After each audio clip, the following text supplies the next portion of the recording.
அனைவருக்கும் நமஸ்காரம். பாபாவும் நானும் இன்னைக்கு ரொம்பவே நானே எதிர்பார்க்காத ஒரு விஷயம் என்ன அப்படின்னா, நம்மளுடைய ஒரு டிவோட்டி வந்து ஒரு வீடியோ அனுப்பியிருந்தா. எனக்கு பார்த்துட்டு ரொம்பவே சந்தோஷமாயிடுது. என்ன காரணம் அப்படின்னா, ஒவ்வொரு தடவையும் அவள் வேண்டிக்கும் போது ஒரு வாரம் இல்லைன்னா 10 நாளைக்குள்ள அவளுடைய பிரார்த்தனை நிறைவேறது அப்படின்னு சொல்கிறது மிகப்பெரிய ஆச்சரியமாக இருந்தது. ஏன்னா பல வருஷங்களாக வேண்டிண்டு எனக்கு நடக்கலை ஈவன் இன்க்ளூடிங் மீ சிலதெல்லாம்ல நடக்கலைன்னு சொல்லிகிட்டு இருந்த காலமெல்லாம் உண்டு. எல்லாருக்குமே அது உண்டு. எத்தனை வருஷமா எத்தனை மாதம் அப்படி வரிசையாக சொல்லிகிட்டே இருப்பாள்.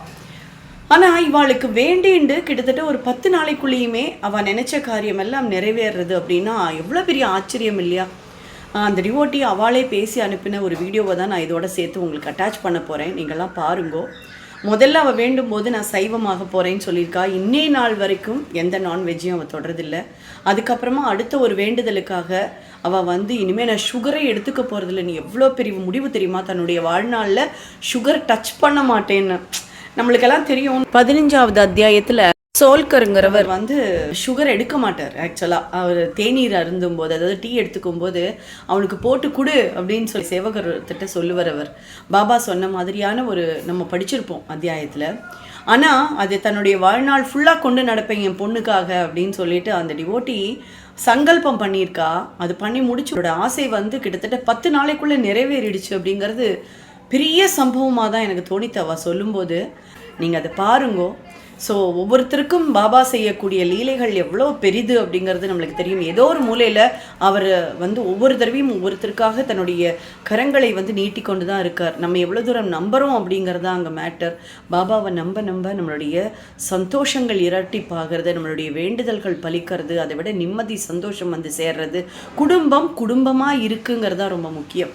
நம்ம நினச்சி சந்தோஷப்படக்கூடிய தருணங்கள் தானே அதெல்லாம். நீங்கள் கேட்டு வித்தவுட் டிலே நீங்கள்லாம் பார்த்து என்ஜாய் பண்ணுங்க அந்த வீடியோ இப்போ உங்களுக்காக. எல்லாருக்கும் வணக்கம். சாய்ராம். நான் வந்து என்னுடைய பேர் வந்து செல்வி. நான் வந்து இங்கே திருவானைக்கோவில் மாம்பழச்சாலையில் வந்து குடியிருக்கிறேன். வாழ்க்கையில் எனக்கு நடந்த ஒரு நல்ல சந்தோஷமான விஷயங்களை வந்து உங்கள்கிட்ட வந்து நான் ஷேர் பண்ணணும்னு ஆசைப்பட்றேன் சாய்ராம். அது எனக்கு வந்து ஒரே ஒரு பொண்ணு. அவன் வந்து இங்கே மாஸ்டர்ஸ் முடிச்சுட்டு பிஹெச்டி பண்ணுறதுக்காக ரொம்ப ட்ரை பண்ணிகிட்டு இருந்தா. முதல்ல யூஎஸ்க்கு ட்ரை பண்ணிகிட்டு இருந்தா. 2 தடவை எக்ஸாம்லாம் எழுதி அவளுக்கு வந்து அந்த கோவிட் இடத்துல எக்ஸ்பீரியன்ஸ் இல்லைன்னு சொல்லி ரிஜெக்ட் ஆகிடுச்சு.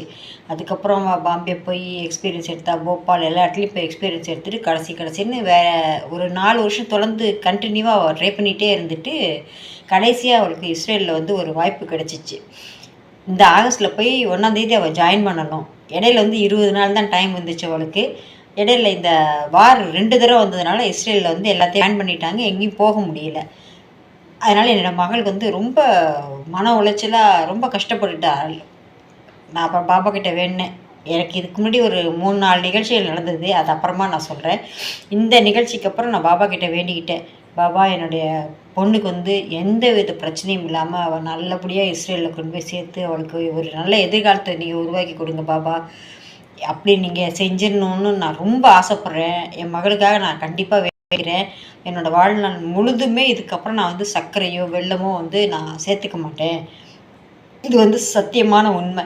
இப்படி வேண்டிக்கிட்டதுக்கப்புறமா எனக்கு அடுத்த நாள் நல்ல நியூஸ் வந்தது. என் மகளுக்கு, அதாவது அங்கே இஸ்ரேலுக்கு போகிற பேன் பண்ணுறதெல்லாம் வந்து எடுத்துட்டாங்க.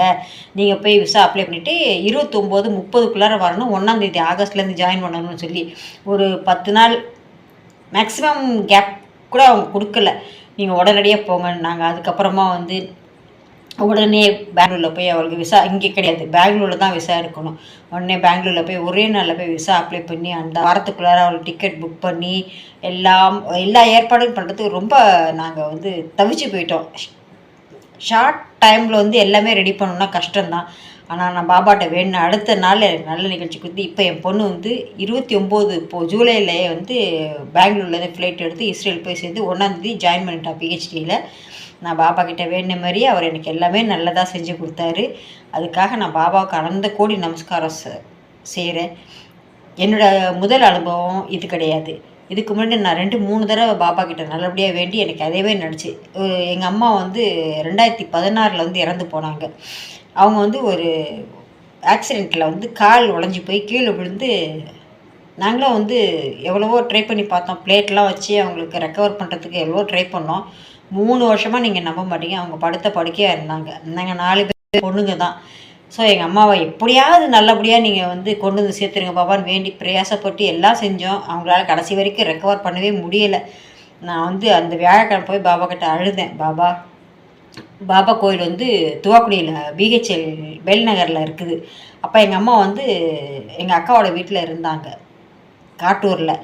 அந்த கோவில் தான் எங்களுக்கு பக்கம். அதனால் பாபா கிட்டே போய் நான் அழுது காலை பிடிச்சி அழுதேன். பாபா, எங்கள் அம்மா இனிமேட்டுக்கு வந்து திருப்பி பழைய நிலைக்கு வருவாங்கிற நம்பிக்கை எங்களுக்கு இல்லை. ஆனால் இனிமேல் அவங்க கஷ்டப்படக்கூடாது பாபா. எங்களால் பார்க்க முடியல அவங்க படுற கஷ்டத்தை. அதாவது அவங்கள பார்க்குறதுக்கு நாங்கள் கஷ்டப்படலை, அவங்க கஷ்டப்படுறத பார்க்குறதுக்கு எங்களுக்கு மனசில் தைரியம் இல்லை. எங்கள் அம்மாவை இனிமேல் கஷ்டப்படாமல் உங்ககிட்ட நல்லபடியாக கூட்டிகிட்டு போங்க பாபான்னு சொல்லி அழுது அவர் காலை பிடிச்சி அவ்வளோ ஒரு அழுது வேண்டிக்கிட்டேன். அதே வாரத்தில் அந்த வியாழக்கிழமை நான் வேண்டுனேன். வெள்ளி சனி இருந்தாங்க. ஞாயிற்றுக்கிழமை காலையில் நல்லபடியாக பாபா அவங்கள அழைச்சிட்டு போயிட்டார். அதனால் நான் வேண்டிகிட்டு இருந்தது, எங்கள் அம்மாவை நல்லபடியாக கூட்டிகிட்டு போங்க பாபா. நான் வந்து இனிமேல் வியாழக்கிழமை தோறும் உங்களுக்காக சைவமாக இருக்கேன், அதுக்கு கடைசி வரைக்கும் நான் சைவமாக இருக்கேன்னு வேண்டியிருந்தேன். அதேமாதிரி அதையும் நான் ஃபாலோ பண்ணிகிட்ருக்கேன். இது வந்து ஃபஸ்ட்டு நிகழ்ச்சி. 2வது வந்து நான் மலேசியாவில் வேலை பார்த்துட்டு இருந்தேன். அப்போ வந்து கோவிட் டயத்தில் வந்து எல்லாருமே அவங்கவுங்க நாட்டுக்கு கிளம்பி போக சொல்லிட்டாங்க. வேலையும் இல்லை, 2 மாதம் வேலையும் இல்லாமல் ரொம்ப கஷ்டப்பட்டோம். வேலை இல்லாமல் சம்பளம் இல்லாமல் இங்கேயும் வர முடியாமல் அங்கேயும் இருக்க முடியாமல் ரொம்ப நாங்கள் கஷ்டப்பட்டோம். அப்போயும் அதேமாரி பாபா கிட்ட வெளியே, பாபா என்னை வந்து நல்லபடியாக வந்து உங்கள் எல்லையில் கொண்டு வந்து சேர்த்துருங்க. அதாவது நான் எப்போவுமே இங்கே திருவிழாச்சோலையில் உள்ள பாபா கோயிலுக்கு போவேன். அதனால் என்னை அந்த எல்லையில் கொண்டு போய் சேர்த்துருங்க பாபா அப்படின்னு சொல்லி வேண்டிகிட்டு இருந்தேன். வேண்டின அடுத்த நாள் ஏற்கனவே நான் 3 தடவை வந்து ஏர்போர்ட்டுக்கு வந்துட்டு போயிட்டு ரிட்டர்னே போயிடுவேன். எனக்கு டிக்கெட் கன்ஃபர்மேஷன் கிடைக்காது. ஏன்னா அதுக்கு முன்னாடி ரொம்ப எமர்ஜென்சியாக உள்ளவங்களுக்கு வந்து ப்ரிஃபரன்ஸ் கொடுத்துருவாங்க. எனக்கு கிடைக்கல. இதேமாரி வேண்டிக்கிட்டு அடுத்த நாள் நான் ஏர்போர்ட்டுக்கு வந்தேன். எனக்கு கிளியரன்ஸ் கிடச்சிச்சு.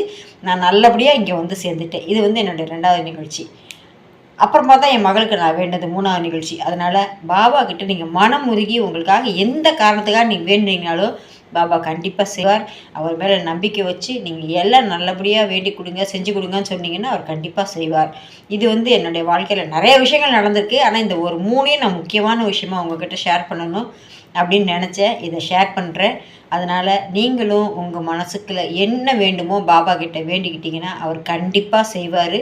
நம்பிக்கை வைங்க, பாபா இருக்கிறார் நம்ம கூடயே அப்படின்னு நினச்சிக்கிட்டு நம்மளுடைய எல்லா பிரார்த்தனைகளுக்கும் அவர் நிறைவேற்றுவார். இது உண்மை, சத்தியம்.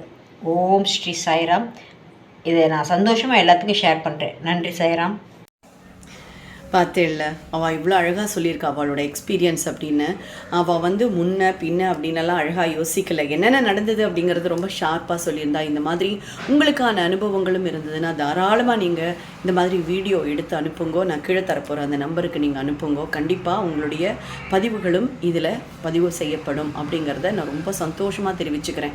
ஏன்னா ஒருத்தருக்கு நடக்கிறது அப்படின்னா அது மிகப்பெரிய ஆச்சரியம். எல்லா இடத்துலையும் நடக்கிறதுனா பிரபஞ்சம் முழுவதுமே நான் தான் நிறைஞ்சிருக்கேன். நீ எங்கே இருந்தாலும் 7 கடலுக்கு அப்பால் இருந்தால் கூட உன்னை நான் இழுத்துப்பேன். சிட்டுக்குருவி மாதிரி தான், எனக்கு பட்டம் மாதிரி தான், என்னுடைய நூலை நான் தான் கையில் வச்சுருப்பேன். He is the wire Fuller, he is every thing, even he is the one who is doing every thing அப்படிங்கிறது தான் உண்மையிலேயே சர்வ நிச்சயம் அப்படிங்கிறது இதுலேருந்து புரியறது இல்லையா? இது வரைக்கும் நீங்கள் பாபாவும் நானும் சேனலை சப்ஸ்கிரைப் பண்ணலைன்னா கண்டிப்பாக சப்ஸ்கிரைப் பண்ணுங்கோ. மற்றவாளுக்கும் இந்த மாதிரி எக்ஸ்பீரியன்ஸை ஷேர் பண்ணுங்கோ. ஏன்னா எங்கேயோ யாரோ தவிச்சுட்டுருக்கிற ஒரு ஆத்மாவுக்கு இது போய் சேரும்போது ஒரு தன்னம்பிக்கையை கொடுத்து அவங்களுடைய வாழ்க்கைகளில் முன்னேற்றத்தையும் ஒரு வளமான வாழ்க்கையை ஏற்படுத்தி கொடுக்குற புண்ணியம் ஒவ்வொருத்தரையும் சாரட்டும். அனைவருக்கும் நன்மை வர வாழ்த்துக்கள். ஓம் சாய்ராம், ஜெய் சாய்ராம். மீண்டும் சந்திப்போம். வணக்கம்.